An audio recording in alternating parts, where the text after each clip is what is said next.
Japanese company Takata has built a global reputation for having reliable automotive safety equipment.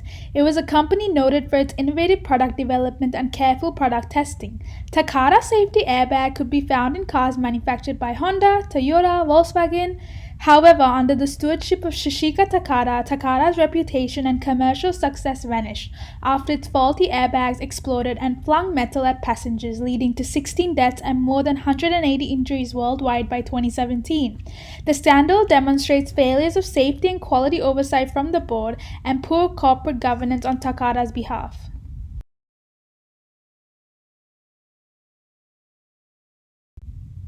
From 2000 until 2015, Takata sold airbag inflators using ammonium nitrate. Takata quickly learned that certain inflators failed or ruptured and did not meet manufacturer specifications. Takata executives were aware of the malfunction issues and included false data on reports to meet testing specifications. Even after executives learned the airbags were resulting in injuries and deaths, executives continued to mislead customers about the performance of the airbags. Takata ignored the internal concerns raised by their engineers and employees about the false test data being provided to auto manufacturers. The family managed company was accused of lacking transparency and urgency in managing the crisis, drawing public criticism and attention of the Public Transportation Authority, National Highway Traffic Safety Administration. Takata was pressured by NHTSA to cooperate with manufacturers and recall all cars that had defective airbags. In 2016, Takata's CEO resigned after automakers and regulators expressed their frustration at the way Mr. Takata had prolonged and hid evidence of the issue. In 2017, Takata, facing billions of dollars in cost and liabilities, filed for bankruptcy. Takata pled guilty to criminal charges and agreed to pay $1 billion in penalties for lapses with rapture-prone airbags and providing misleading testing reports to automakers. So, let's look at the underlying corporate governance issues that gave way to the Takata scandal. Series of scandals in the automotive industry have raised questions about the quality of Japan's corporate governance. Existing standards fail to provide checks and balances that Takata and other Japanese companies like Toyota and Nissan needed in order to cultivate sound business practices. The external corporate governance mechanisms to pressure Takata management to step up their handling of airbags was absent. In order to restore the national economy to good health, Japanese businesses need to adhere to an emerging global consensus in corporate governance. The result being the introduction of a single corporate governance code in 2015, which focuses on making Japanese corporations more transparent, more responsive to shareholders, and subject to more effective oversight by board of directors, especially outside directors. Attempts by Japan's Prime Minister Shinzo Abe to introduce measures designed to improve corporate governance and shore up Japan's reputation among overseas investors have had mixed results.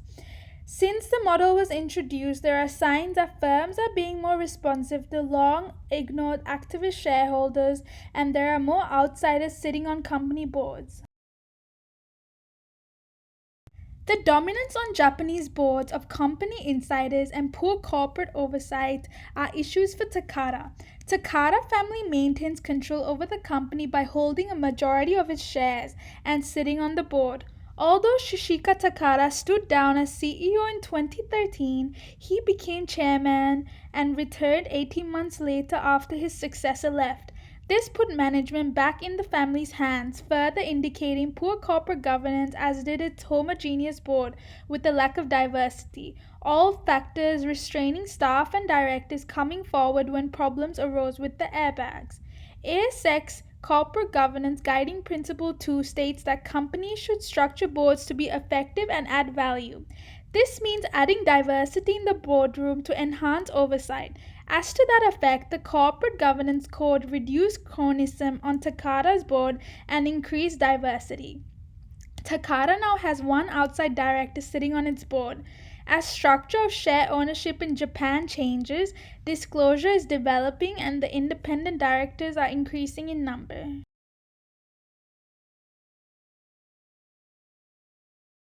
Investors, shareholders, employees, and regulators ripped into Takata family's slow response to the crisis and subsequent recalls and demanded for better corporate governance. Mark Lilly, a former employee, decided to testify against Takata on their manufacturing malpractices. Lilly first raised his concerns regarding the use of ammonium nitrate to inflate airbags more than 15 years ago, but was simply dismissed by the board. If the matter had come to light back then, Takata may not be in its current predicament and innocent lives may not have been lost.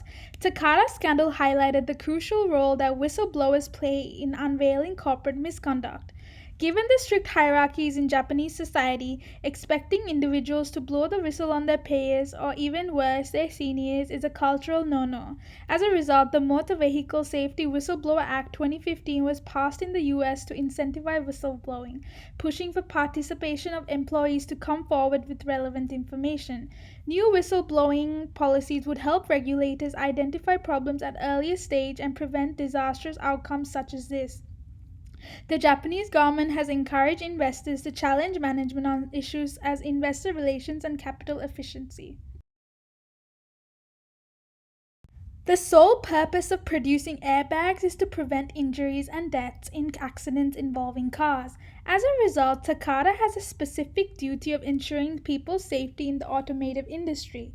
With its irresponsible corporate decisions, which totally contradicted the implicit promises of assuring safety and creating a safer driving environment, Takata fundamentally betrayed its original social responsibility, demonstrating an immoral and merely profit-driven corporate attitude. Another dismissal, Takata's corporate social responsibility failure, can be identified in the lack of sincere corporate apologies or sympathy for its victims and their families. It is emblematic that in the website published after the scandal, Takata merely apologized for the widespread concern and inconvenience caused as a result of their inflators. Takata failed to take the blame for their corporate misconduct.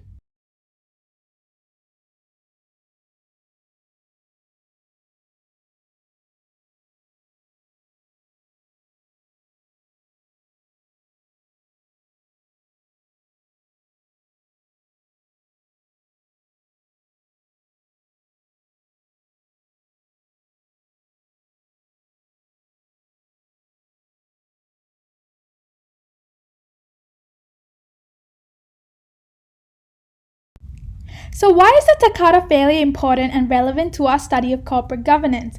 Takata's corporate misconduct resulted in injuries and death to innocent consumers. To do better, companies should learn from Takata's failure of corporate governance and critical functions such as board oversight and supervision, ethical business decision making, and lack of a speak up culture, and failures of critical compliance functions such as legal and audit to carry out their responsibilities. We observe the collapse of Takata as a result of corporate irresponsible behaviors based on profit maximization. By ignoring the well-known inherent dangers of such a propellant, executives intentionally ordered their engineers develop propellant using nitrate ammonium and avoid more expensive but safer compounds. The unethical decision-making by Takata executives where profit concerns outweighed the need to address serious safety concerns teach us the importance of a strong corporate governance to keep both self-interest and altruism in proper balance. The Takata scandal highlighted a problem in Japan's corporate governance, which is a lack of an effective system for monitoring management. Goals of corporate governance should include addressing conflicts of interest and risk management rather than focusing primarily on improving business performance. These additional goals demonstrate the need for more effective monitoring of management, creating a systemic shift in the way Japan does business. Corporate governance in Japan remains elusive because corporate culture here remains parochial and dominated by insiders. Japanese companies can utilize the post-Takata debate as an opportunity to reconsider the basics of board function. A clearer separation of the board functions of monitoring and management could strengthen board's monitoring function. We learned that independent outside directors are crucial to increase board diversity, oversight, and change corporate culture to become more open. Takata has disproportionate economic, political, and social power and influence and therefore has no social obligations to affected groups beyond shareholders. However, this scandal teaches companies to make a commitment to consider interests of all stakeholders impacted by its activities.